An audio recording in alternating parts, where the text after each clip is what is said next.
And so I think it's so powerful and so beautiful that we're in this room to get together today, and that we get to be in this space visioning, that we get to be in this space creating what is possible, right? So that none of us have to flee to save ourselves, right? That actually this is a place where we each get to grow, and each get to learn, and each get to thrive without the violences of oppression that exist in this world. And that is why I love reproductive justice, because it creates the framework for that possibility.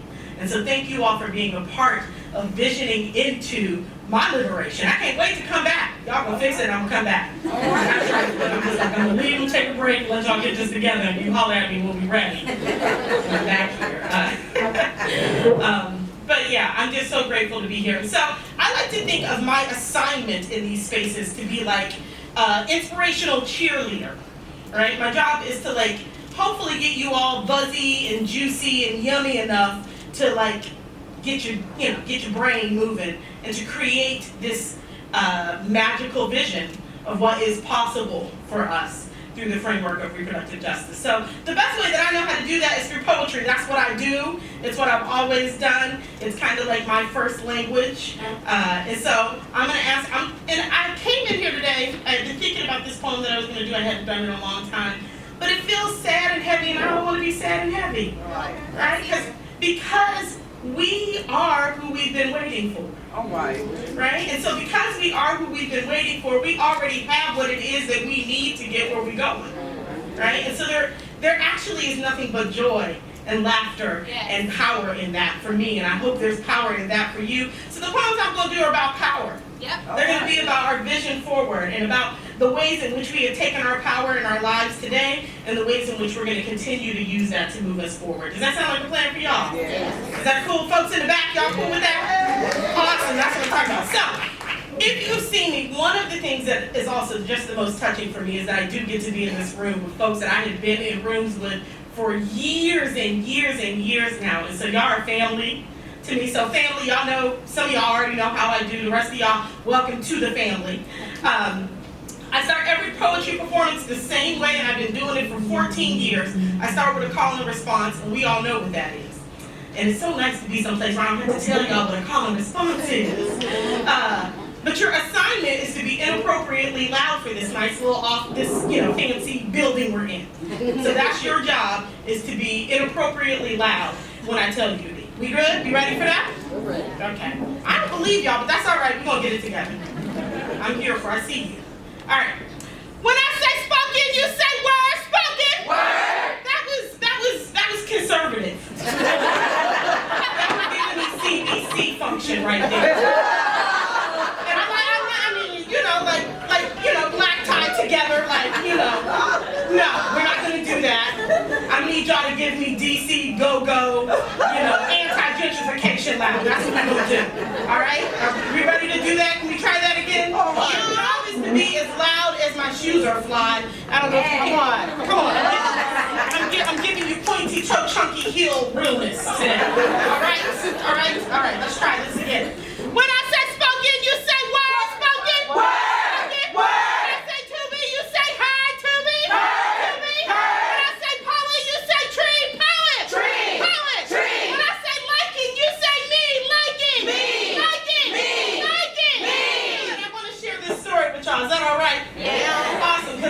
About how much I like me. It's your typical boy meets girl, girl meets boy, girl gives her number to her new boy toy, boy begins to call and they begin to kick it, but it's right about this time that the guy decides to flip it. See, we're sitting in my house with the lights slightly dim and I'm really feeling him as the Junior YNCD reminds old boy of what he's working to get in. Y'all know. These jeans. You know this poem is old. But that's neither here nor there. The fact is that the vibe was nice, the mood was right, the motive was quite clear, so I was feeling ready for this next step. Had already begun to fantasize about laying in his arms as we slept, but not before we met each other with a naked game of nurse and doctor. Cops and robbers, I was trying to be frisked up against precinct walkers on some, I've been a naughty girl, Mr. Officer type shit. Nevertheless, he's whispering in my ear, he's kissing on my neck. I feel like it's appropriate at this point to interject, excuse me, sweetie. Do you have a condom? Excuse me? Oh, his demeanor turned to drastic at my mention of prophylactics. You would have thought I was talking trash on his mama. What did you say? He retorted my way. I said, baby, I just asked about a condom. Oh, what? A condom? Oh, what? A condom? All right, Negro, a condom, a helmet, a hat, a small penis wrap, armor for your soldier, for your willy, a cap, a small plastic sheet for your gin. I mean, I'm trying to explain, find out, just make it plain. A damn CONDOM. He said, Queen, what you mean? Why you flipping the scene? You know that's not what it's even about. I thought you was feeling me. I thought we was tight. I thought we were too. That's why I was fucking you tonight. But all of a sudden, the scenario ain't playing out right because I mentioned condoms and now we're in a fight. And this whole point is that you fail to see, sweetheart, this is a story about me liking me. See, I like me more than herpes, gonorrhea, syphilis, and HIV. More than spending the next 9 months carrying your baby after you decide that we were never meant to be, so you leave me for some chick who's not even half of me, and instead of building a family, I just have a baby daddy, spend my evenings reminiscing sadly about how shit got so wrong, and you gladly move on. Fuck that. Or maybe no baby, and we just don't work out. Then 4 years from now, I go to see what that nasty cough is about. But the doctors tell me it's AIDS. So I spend my last days making plans for my grave, kicking myself in the ass every day for the fact that I didn't use that condom that would have probably saved my life.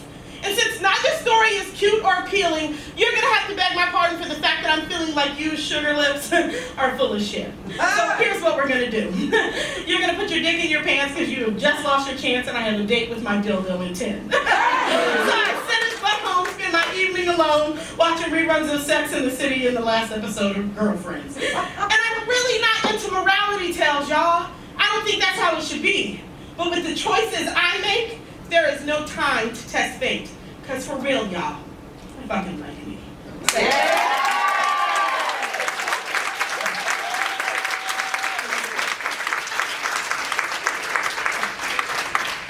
What I love about that poem, right, is that it reminds me that my fate is in my own hands. That's right.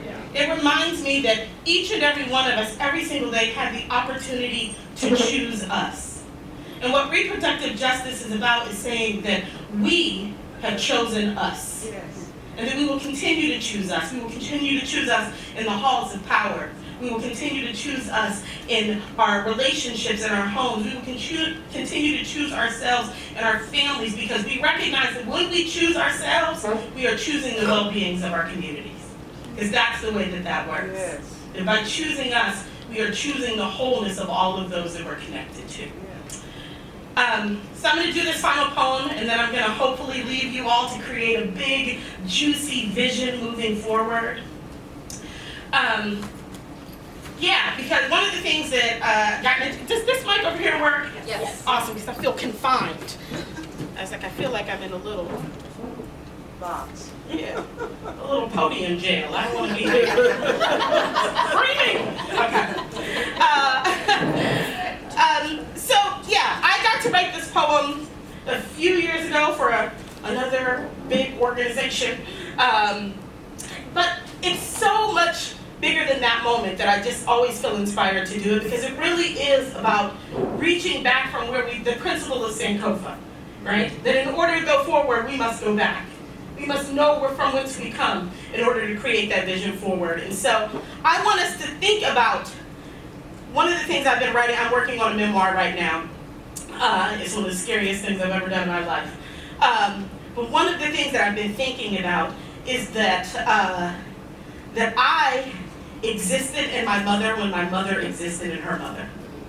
Right? That women carry all of their eggs from in utero, right? Which meant that I, as an egg, was inside my mama when my mama was a fetus inside of her mother's belly. Like, and that legacy, right, that I already had been thought of long and long and long ago before I came into being, which means that there was a legacy that I was carrying forward with me, right? And that there is a legacy that we are carrying forward with us as we do this work. So I invite you to think about the story of the women who you resided in before you resided in this plane, right? And the work it is that they sent you here to do, right? And how that work will also be tucked inside some other person and carried forward. This piece is called Evolve. grandmother sips gin slow in a speakeasy in Chicago or Detroit. Stokes the flames of a pot-bellied stove in Alabama or Arkansas. She is cigarette-fixed to precipice of red lips, tells a suitor, maybe your great-grandfather, maybe not. What she expects of his courting, there will be no hoarding pleasure in her house. Your great-grandma was fast. And ain't that what we call a woman, well acquainted with the topography of a world, yet unbowed to its backhand, a juke joint majesty, a siren of her own fire, a thing this world has endlessly tried to inspire but could not, which is why you are here today. Your grandmother cursed or never cursed, drank or never drank, knew men the way Job knew trials or never knew sin at all. She was a country girl or familiar with the infinite heat of a New York City street. She was sweet on a woman once that kissed and never told. She was Irish or Dominican or golden brown as a Mississippi dirt road glinting in the sun. She has labored whether with hand or with heart. She has known part and parcel of struggle, knew she was done birthing after birthing the child that birthed you, or knew others would follow. She has swallowed decades of broken promises made to look like men or money. She was choice made flesh long before we flung a pro around its neck and called those words movement. Movement is what she has always known, prone to survival, which is why you are here today. Your mother was never only your mother.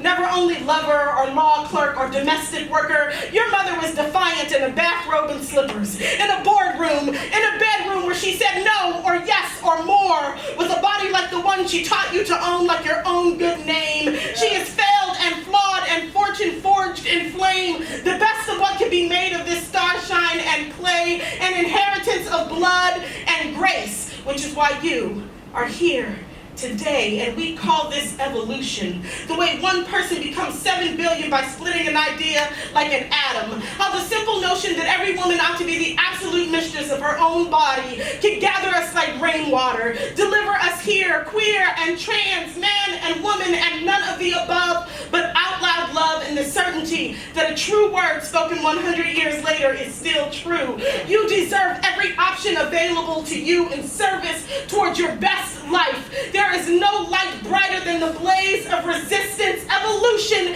is the insistence that we grow or die, which is why we are here today, redefining the way we see each other with broader vision, carrying a great-grandmother's mission forward like a seed tucked in the pocket of humanity. We are not tasked with the awesome calling of making a tree. We are tasked with the noble work of nurturing good soil. A place where we each might grow and toil toward a self-determined truth, where trans women, undocumented youth, little black boys playing alone in parks, each make it home safe at night, where the light of morning kisses them awake. The work of evolution is not to figure out what the next 100 years will make. The work of evolution is to plant the seed. That's right. That from this precipice of history, we cannot see or know, but nevertheless will grow until you're the furthest point on a map that looks 100 years back to a crowd that looks exactly and nothing like you or us, but nevertheless I trust will say, they are why I am here today. Yes. And we will call this evolution. Happy visioning.